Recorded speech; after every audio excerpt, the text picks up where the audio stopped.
uyu munsi ushobora kuba ufite imodoka nziza ugendamo, ushobora kuba ufite amafaranga ukoresha ibyo ushaka, ariko ndakubwira ngo mbere y'uko ugira ayo mafaranga hari abandi bari bayafite kuruta ayo ufite uyu munsi.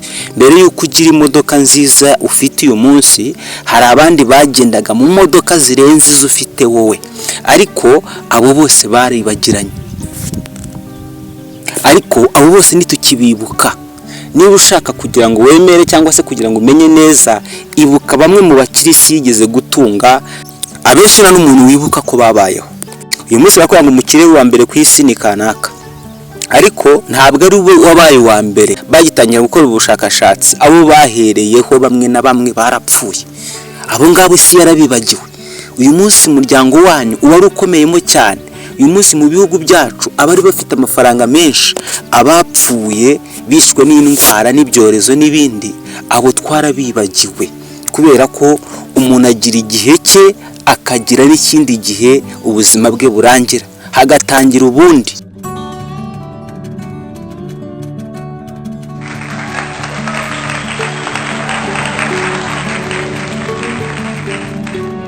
Itorero ryatubeshe kenshi, natwe turibesha ko turyemeye, turibesha ko yuko tubyumvise. Akenshi ababwiriza butumwa cyangwa se abashumba bacu bagiye badushishikariza gukorera itorero, bakadushishikariza kwitanga n'umutima wose, bakadushishikariza gutanga ibyo dufite byose kugira ngo tubone umugisha. Rimwe na rimwe natwe tukumva yuko ibyo byose tuzabikora kandi tuzakorera itorero uko byifuzwa. Akenshi tugakora duforoswa n'itegeko runaka ry'itorero, ariko tutitaye ku Mana dukorera uko itureba cyangwa se uko ibyakira. Nta kintu kibabaje cyane muri iyi minsi nko kubona abantu benshi tugendera mu bigare tuzi neza ko dukorera Imana, nyamara tutaramenya inzira tujyamo iyo ariyo. Iyi si yacu yuzuye abantu ku ngeri zose, ariko iyo ugiye kureba usanga buri gihugu n'umuco wacyo urimo ugenda wivangamo ibindi bintu by'imahanga kuntu, ugasanga umuco w'abandi uraje ujimije neza umuco w'igihugu runaka, akenshi akaba aribyo dukuriramo. Rimwe na rimwe twagiye twigishwa n'abigishwa batandukanye, abashumba bacu ndetse n'abandi batandukanye, ariko ikintu kibabaje kurusha abandi, ikintu kibabaje kurusha ibintu byose, nuko abenshi batubwiraga ibyo nabo batazi. Impamvu tuvuga gutya nuko ugiye kureba 60% y'abantu batubwirije ko tukiri bato cyane, uyu munsi babivuyemo. Uyu munsi barabiretse bakora ibindi bibanezeza. Uyu munsi barambitse hasi ijambo ry'Imana, ahubwo bakora ibindi bibanezeza bijyanye n'irari ryabo. Ikindi kintu kikwereka yuko uburyo twigishwaga byari ibintu byapanzwe n'abantu, cyangwa se bwari uburyo bwo gushaka indonke ku bindi bintu runaka. Ni uburyo, urugero mu gihugu cyacu hano mu Rwanda 1994 habaye jenoside yakorewe abatutsi. Kimwe mu bintu byaranze icyo gihe nuko n'abantu bihaye Imana bamwe bari bahari, benshi bagiye barenganya abantu bakabica babaziza ubwoko bwabo, kandi bari basanzwe ari abayoboke babo. Icyo kikwereka yuko kugira ngo wiringire umuntu uri hano mu isi rwose nta mahoro wazagira mu buzima bwawe. Niba ushaka kubaho neza, irengagiza ibintu byose, wiringira Imana yonyine. Akenshi ushobora kwiringira umuntu, ushobora kwiringira imiryango. Abantu benshi twagiye twiringira imiryango twumva neza yuko nta kibazo tuzagira, ariko wamara kugera mu kibazo ukabura umuntu n'umwe wakurengera. Hahandi urarurira, hahandi wirirgurira, hahandi kurya byanga, hahandi ndagira ngo nawe wibuke neza epfo aho wavuye, hamwe wabonaga byo kurya by'umunsi birimo imibare, uvuga uti biragenda bite, uvuga uti ndabigenza nte, ariko Imana yo kabyariganyuza mu nzira zayo ukajya kubona ukabona uratabawe.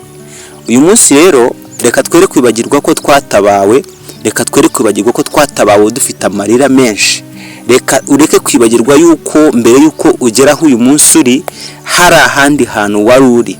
Buriya ngo umuntu iyo yibagiwe ahantu yavuye nta nubwo amenya hajya. Iyi si yacu, igihugu cyacu, ibihugu bitandukanye hano mu isi, dufite abana benshi barara mu mihanda. Iyo ugeze mu mijyi akenshi usanga abana basabiriza, usanga abana baratwita ngo ni ba mayibobo. Buriya bari abana ni abana bakeneye guhabwa urukundo, ni abana bakeneye kubaho neza, ariko iyo ugiye kureba usanga twebwe tugomba dukora ibyacu tutitaye kuri bari abana. Ikindi cya kabiri, dufite ibigo byinshi birera abana b'imfubyi, ariko ugasanga turimo turahimbaza, turimo turakora imirimo y'itorero twerekana ngo turi abantu bakijijwe, nyamara niba dufite ibintu ntitubashe gufasha abafite ibibazo, ntabwo tuzi Imana iyo ariyo, ntabwo tuzi Imana dukorera iyo ariyo. Uyu ni umunsi wawe wo kumenya yuko ugomba gusubiza amaso inyuma ukareba ahantu Imana yagukuye.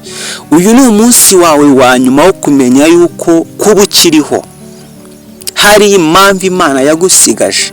Ibuka impfu wasimbutse, ibuka ibibazo warenze, ibuka amarira wahojejwe n'Imana, ibuka bwa buzima bwawe hamwe wabonaga yuko butari buke ngo bwire, ariko uyu munsi ukaba uri umuntu uvuga rikijyana. Ndagira ngo mbabwire yuko kugira ngo tubeho neza nuko dukora icyo Imana ishaka, kandi burya hari impamvu Imana yagusigaje, hari impamvu Imana yakuretse mu isi, hari impamvu Imana yakuretse ngo ubeho, ni ukugira ngo utunganye ibidatunganye. Ndagira ngo tuganire ku ijambo rifite umutwe w'amagambo uvuga ngo kugira umumaro mu gihe nk'iki. Abantu benshi twita ku iherezo ryacu, ariko niturebe hirya no hino cyangwa se kuri bagenzi bacu badukikije, aho ukavuga uti mu myaka 5 ngomba kuba ameze gutya, mu myaka 10 nzaba naragiye aha, nzaba mfite ibi n'ibi. So amafaranga ufite yose ukayapangira ibikwerekeyeho, ukibagirwa yuko hari abandi bantu inyuma yawe badafite uko bigira, bakeneye gufashwa, bakeneye kubaho, bakeneye kurya, bakeneye kunywa, ukirengagiza yuko abo bose ushobora kugira uruhare mu buryo bwo kubafasha. Witerwa ubwoba n'imiryango yakwanze, witerwa ubwoba n'ibibazo uhura nabyo, witerwa ubwoba na situwasiyo ubayemo iyo ariyo yose uyu munsi. Igitabo cyo gutangira, itangiriro, turahera ku bice 40. Aha hantu uhasomye neza haravuga inkuru ya Yosefu. Haravuga inkuru ya Yosefu, uburyo yashyizwe mu nzu y'imbohe, uburyo Imana yamutangiye kumukoresha, uburyo Imana yatangiye kumwigaragariza. Buriya Yosefu akigera mu Misiri, Yosefu akigera muri Egiputa, Imana yatangiye kumukoresha ibitangaza. Ni ukuvuga ngo Yosefu ikintu cyose yakoraga cyabaga cyiza kuri shebuja. Ikintu cyose Yosefu yakozagaho imitwe y'intoki, imirimo yose yakoraga yabaga ari imirimo yejejwe, kandi akaba ari imirimo ishimisha shebuja. Yaje gukundwa cyane ageze aho amurutisha abantu bose bakoriwe, amurutisha abakozi bose bakoriwe. Bivuze ngo Yosefu yabaye umukozi wa mbere kwa Potifari. Bivuze ngo Yosefu abo yahasanze bose yabarushije ijambo, kubera ko Yosefu icyo yakoraga cyose cyabaga cyiza, kubera ko yararimo ijambo ry'Imana. Ntabwo nshaka gusubira inyuma uburyo Yosefu yabayeho cyangwa se uburyo yageze muri Egiputa, uburyo yanzwe na bene se, ariko icyo nshaka kugira ngo tuganireho kugira umumaro mu gihe nk'iki. Ndakubwiza ukuri, nutagira umumaro mu gihe nk'iki urimo, nutabyaza umusaruro amahirwe uyu munsi Imana yaguhaye, nutabyaza umusaruro uyu munsi ubushobozi Imana yaguhaye, byanga bikunde, byanga bigende bite, at the end bizarangira wicujije. uyu munsi ushobora kuba ufite imodoka nziza ugendamo, ushobora kuba ufite amafaranga ukoresha ibyo ushaka, ariko ndakubwira ngo mbere y'uko ugira ayo mafaranga hari abandi bari bayafite kuruta ayo ufite uyu munsi. Mbere y'uko ugira imodoka nziza ufite uyu munsi hari abandi bagendaga mu modoka zirenze izo ufite wowe, ariko abo bose baribagiranye. Ariko abo bose ntitukibibuka. Niba ushaka kugira ngo wemere cyangwa se kugira ngo umenye neza, ibuka bamwe mu bakirisi yigeze gutunga, abo ngabo isi yarabibagiwe. Uyu munsi umuryango wanyu uba ari ukomeyemo cyane.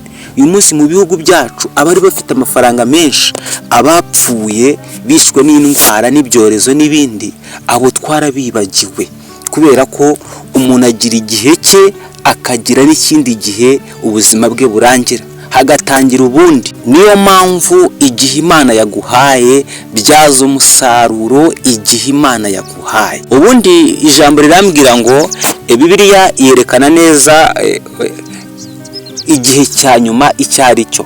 Bibiliya iravuga ngo mu gihe cya nyuma abantu bazaba bikunda. Icyo ni icya mbere.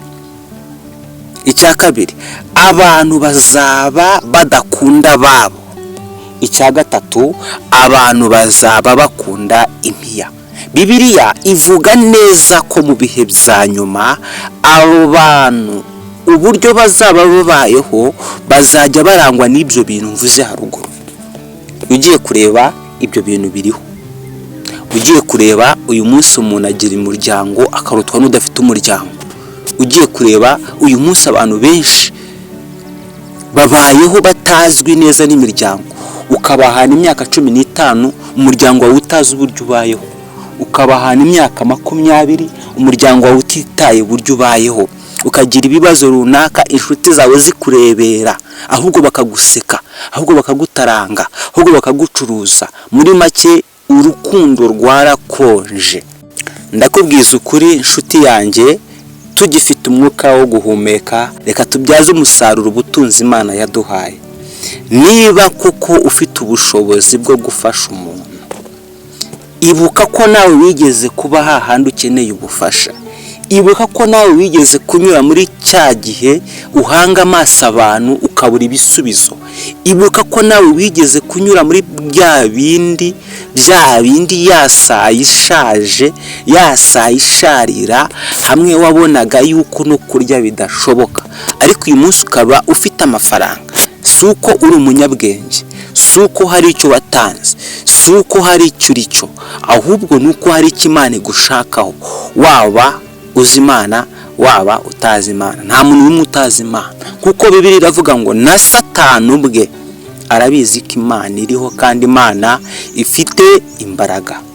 Muri make reka tugire umutima w'urukundo, kugira umumaro mu gihe nk'iki.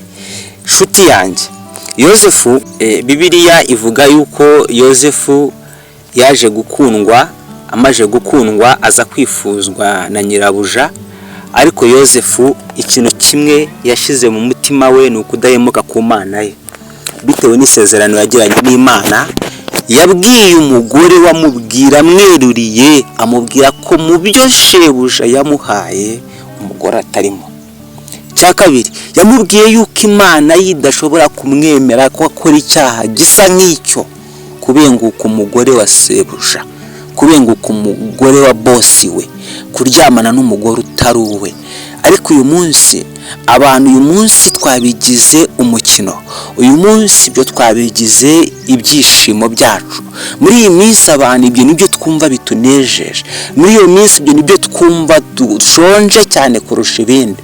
Uragira amafaranga ugahita wumva icy'ingenzi ari ukuryamana n'abakobwa beza, icy'ingenzi ari ukuryamana n'abagore beza, icyambere ari ukwinezeza. Ndakubwiza ukuri ngo wabikora utabikora igihe cyawe kiri bugufi.